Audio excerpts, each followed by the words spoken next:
साथियों, हमारा विषय योग दर्शन, पातंजलि योग दर्शन के विषय पर चल रहा है, जिसमें कि हम पातंजलि योग दर्शन के सूत्रों पर व्याख्या समझ रहे हैं कि उसके मूल अर्थ क्या हैं, उनके गहरे अर्थ क्या हैं, जिससे कि हम अपना आत्मकल्याण कर सकें, आध्यात्मिक मार्ग की ओर अग्रसर हो सकें। तो आज हमारा योग सूत्र का 5वां सूत्र आज हम समझेंगे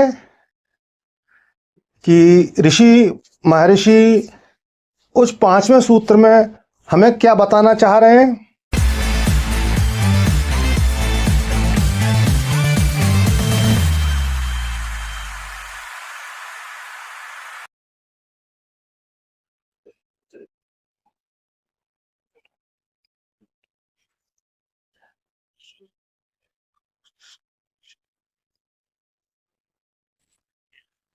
साथियों, मैं योगी हमदर्द गिरी आप सभी के चैनल योगी हमदर्द गिरी में स्वागत करता हूं।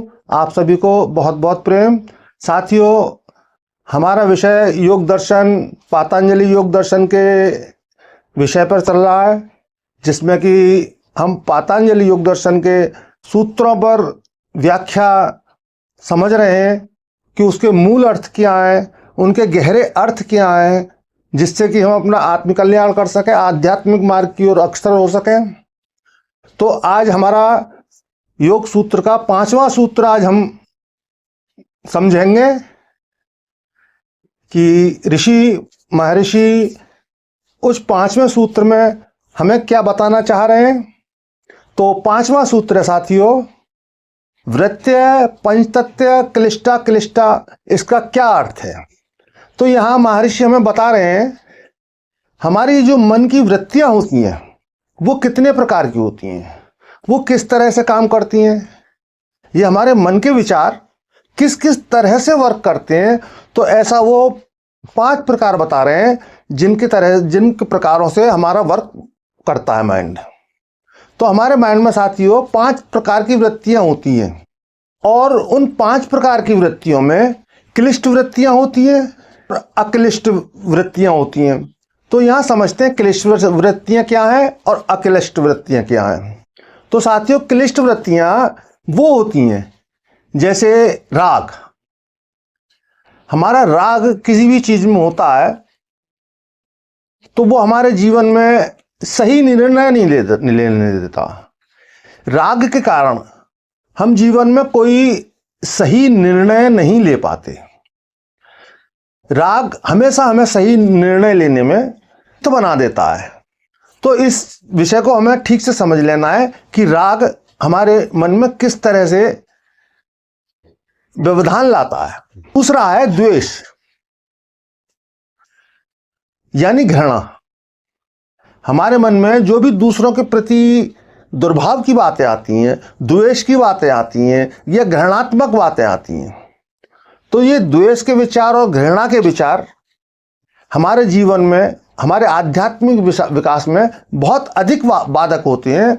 और तीसरी वृत्ति है मोह। हमारा किसी चीज में मोह हो जाना, हमारा किसी मोह में पड़ जाना। जब हम किसी मोह में पड़ जाते हैं तो मोह भी एक प्रकार की अंधता है।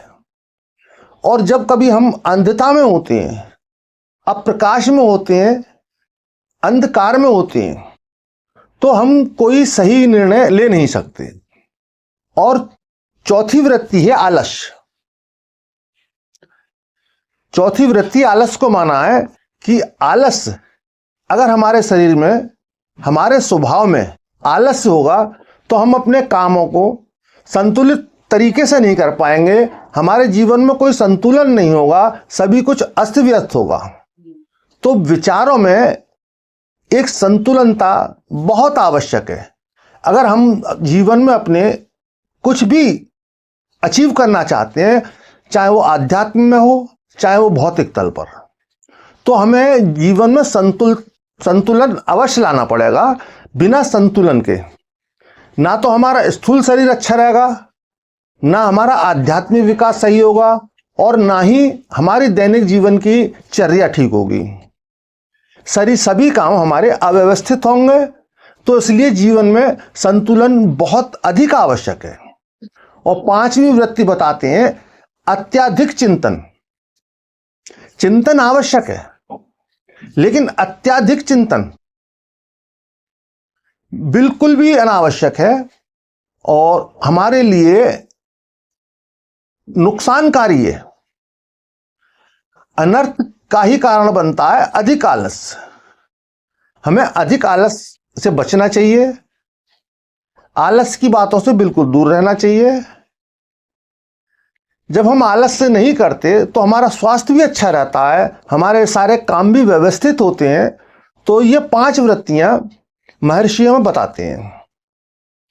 ये है क्लिष्ट वृत्तियां। अब अक्लिष्ट वृत्तियों को समझते हैं, जो कि अक्लिष्ट वृत्तियां हैं।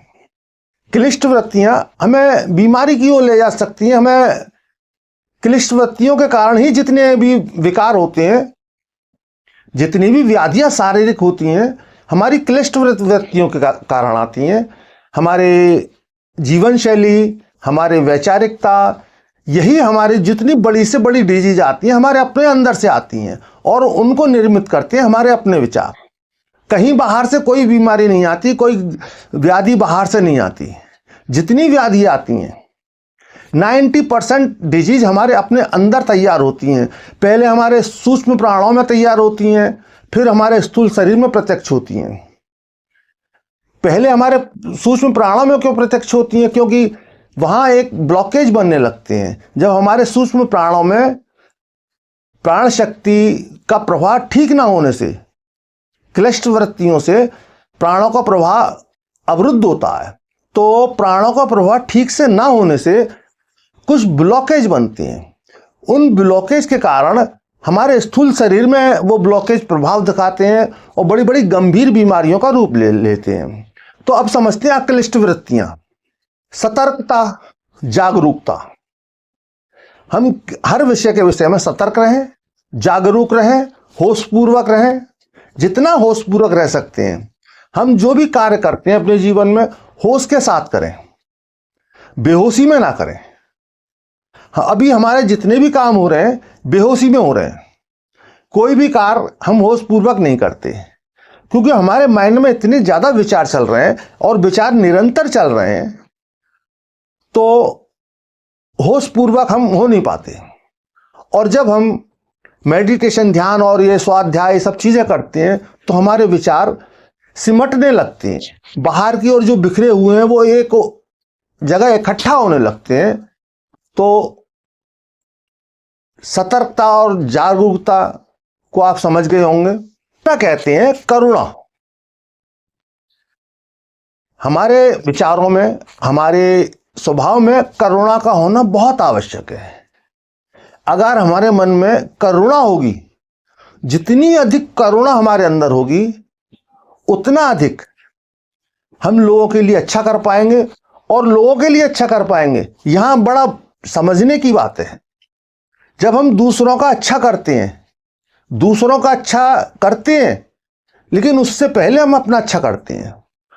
क्योंकि अगर हम किसी का बुरा या अच्छा करते हैं, अगर आप किसी को कुछ गंदे विचार निकालो, गलत बात अपने शब्दों से निकालो, अपनी वाणी से कोई गलत बात निकालो, तो उसको बाद में लगती है।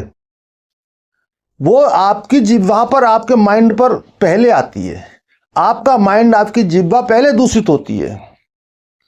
तो जब भी आप किसी के लिए अच्छे भाव निकालते हैं, किसी अच्छे विचार रखते हैं, करुणा रखते हैं, तो वहां आप स्वयं अपना भला कर रहे हैं, अपना आध्यात्मिक विकास कर रहे हैं।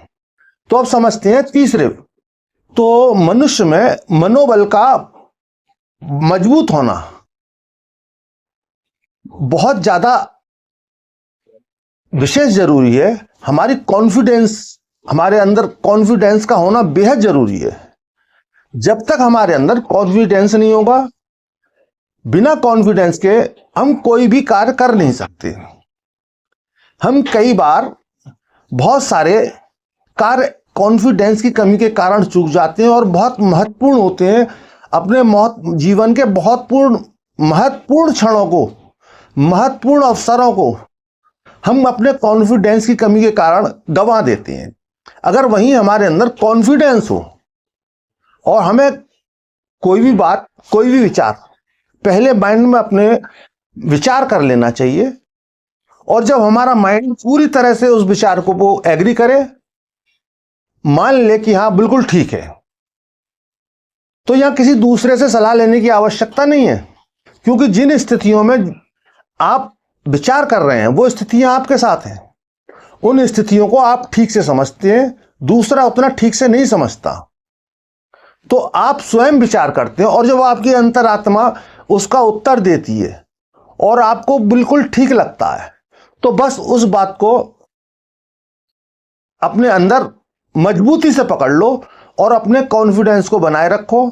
और कॉन्फिडेंस एक ऐसी चीज है, एक ऐसा अस्त्र है आपके पास कि कॉन्फिडेंस के साथ जो भी आप करते हैं तो सारा ब्रह्मांड, सारी ब्रह्मांडी ऊर्जा आपके साथ होती है, क्योंकि आप एक पॉजिटिविटी से भरे हुए हैं। जब भी आप पॉजिटिविटी से भरे होते हैं तो समस्त ब्रह्मांड, ब्रह्मांड की समस्त पॉजिटिव पावर्स आपके साथ होती हैं, और जब आप नेगेटिविटी से भरे होते हैं तो ब्रह्मांड की जितनी नेगेटिव एनर्जी है वो आपके साथ होती हैं।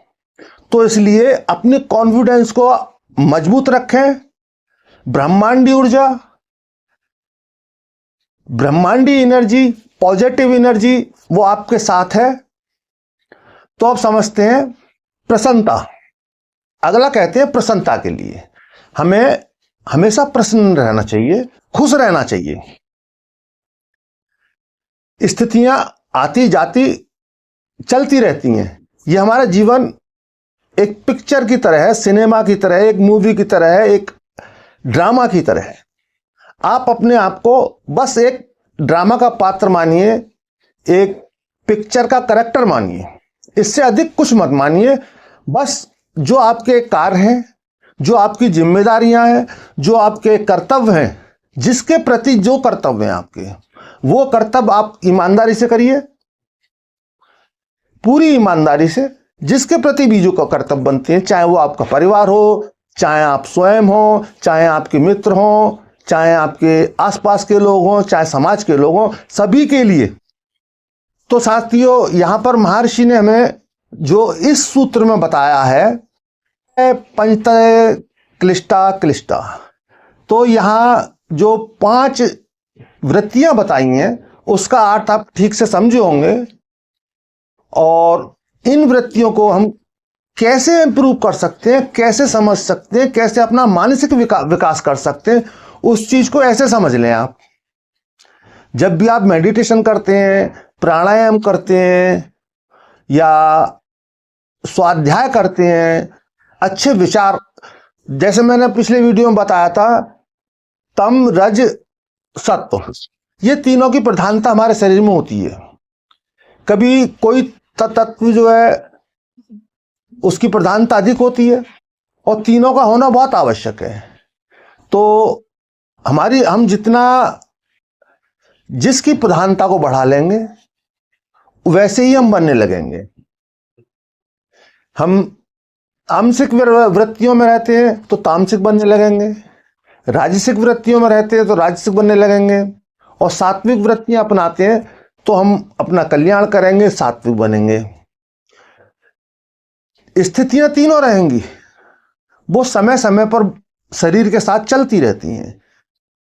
जैसे कि तम की अवस्था में हमारे शरीर में निष्कासन कार्य होता है, मलमूत्र विसर्जित करते हैं, या सत्व की प्रधानता में हम जो अपने ऊर्जा के काम करते हैं, और सत्व की प्रधानता में हम शांति और पूजा पाठ, अच्छे विचार, स्वाध्याय, ये सब करते हैं।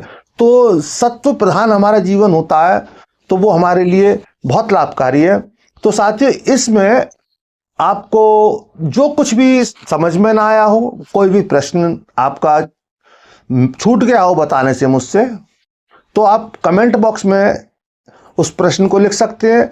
तो साथियों, ये सीरीज आपको कैसी लग रही है, ये विचार आप कमेंट बॉक्स में जरूर बताएं, और अगर आपको ये सीरीज अच्छी लग रही है तो जो आध्यात्मिक प्रवृत्ति के लोग हैं, जो आध्यात्मिक विचारधारा की से जुड़े लोग हैं, जो अपना जीवन में विकास चाहते हैं, यहां आध्यात्मिकता भी छोड़ दो, अगर अपने जीवन में विकास चाहते हैं, किसी शिखर तक पहुंचना चाहते हैं, चाहे वो बिजनेस में हो या किसी भी क्षेत्र में, ये महर्षि जो है सिर्फ आपको आध्यात्मिक उन्नति की ओर ले जाने की बात नहीं कर रहे हैं।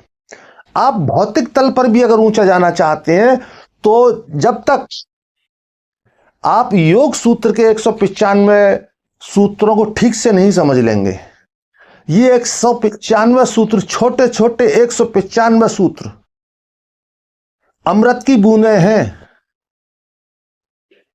इसकी समझिए इसे आप।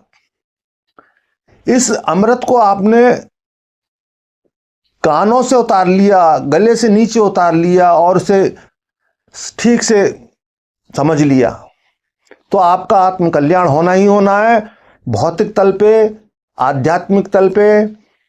तो साथियों, इसी के साथ आप स्वस्थ रहें, खुश रहें और आध्यात्मिक प्रोग्रेस भौतिक तल पर भी प्रयोग करते रहें। ऐसी शुभकामनाओं के साथ आप सभी को बहुत बहुत प्रेम।